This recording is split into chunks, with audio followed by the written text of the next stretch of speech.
Like the title of the video says, we're going to be starting our coverage of Hydroid.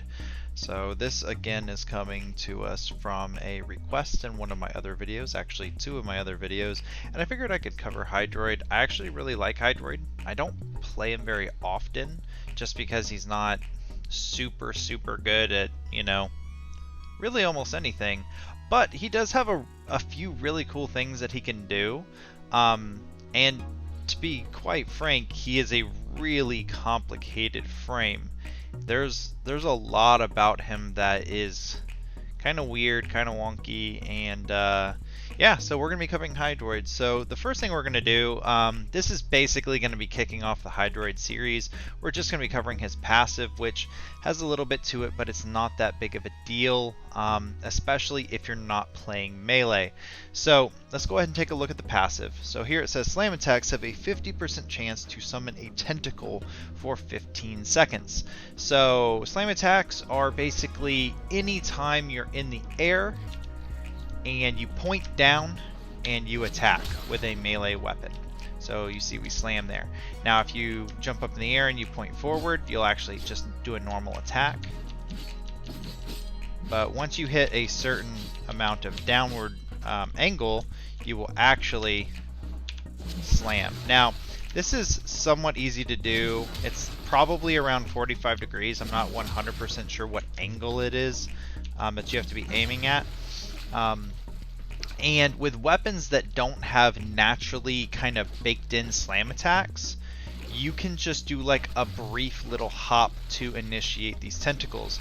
Now that being said, it is a 50% chance, so every time you do this, you are not necessarily going to see a tentacle. So right there we didn't get one. Now, in addition to this 50% chance, we can only have 3 of them active at a time. So you might actually see 4 of them out at a time, but usually that's just because they're kind of mid-animation.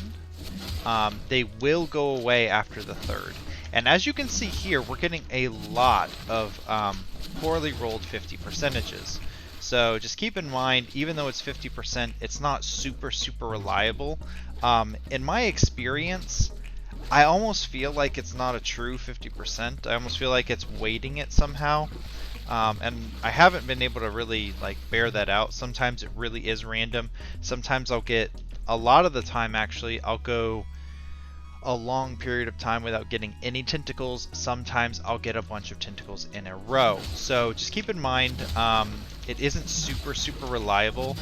That combined with one of its other drawbacks, this is going to make it kind of something that's a nicety, but nothing you should really build around or work around.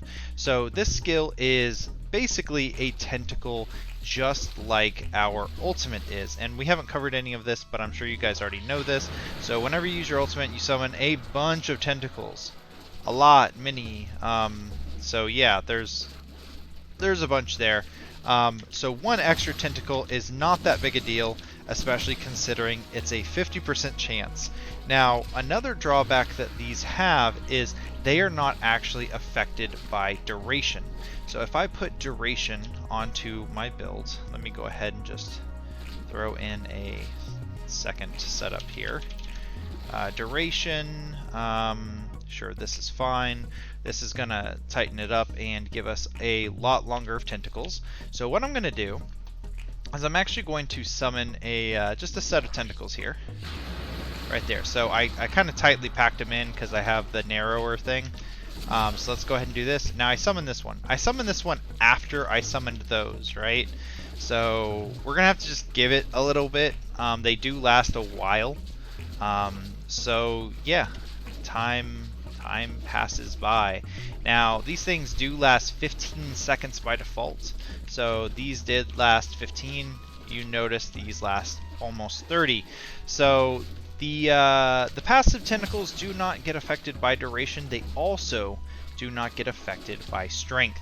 And that is even worse. Now, these tentacles do deal true damage, both the tentacles from the passive and the tentacles from your ultimate deal true damage. True damage is really strong and really nice, but as you're going to see here in a second, once you get into the higher levels of play, even when you're doing like level 70 plus content, it's just not quite enough. I think there needs to be a scaling, sort of like they've done with the other frames. I'm sure Hydroid is on the block at some point to get reworked, and a lot of his stuff could honestly just use a few bumps, just a few number bumps, because his stuff is actually really cool and very well designed. So let's go ahead and throw on some ability strength, and we're going to take a look at, and I don't have to have a whole lot, just enough to show us the difference.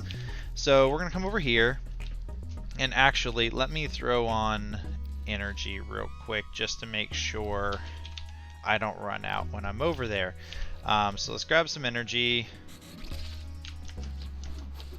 Now we have 125 corrupted heavy gunners. So what I'm going to do first is I'm just going to jump and try to get a tentacle.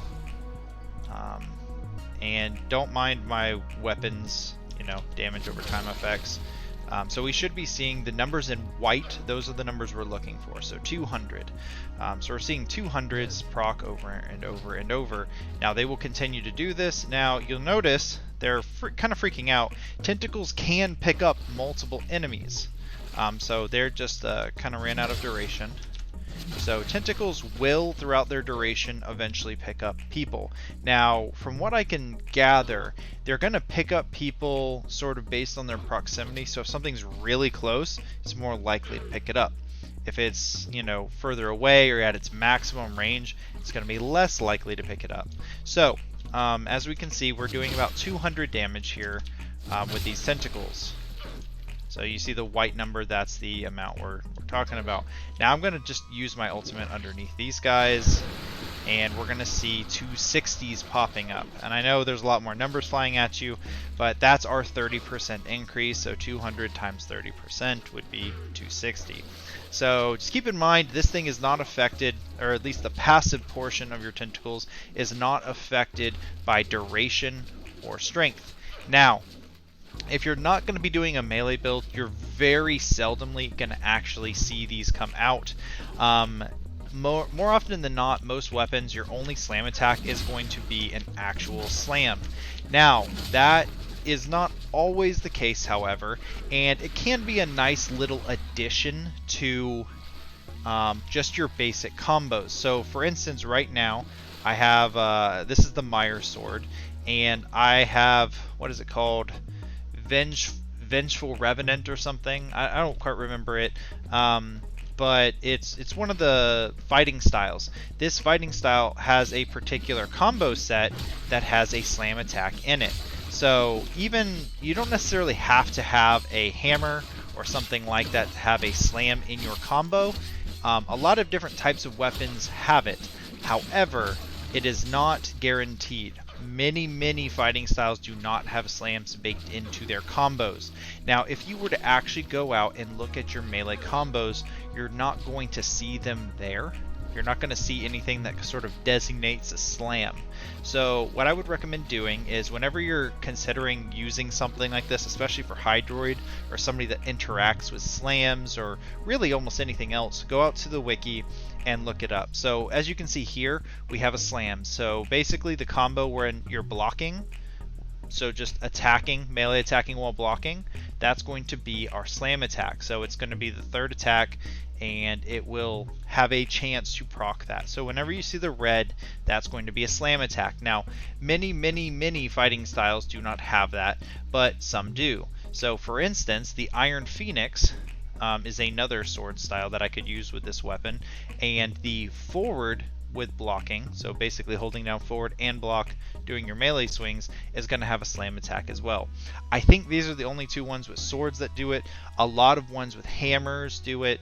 It's going to be less likely with, for instance, daggers and things of the like. So just keep in mind, you're going to want to take a look at the stance you are using if you're going to want to take hold of this passive.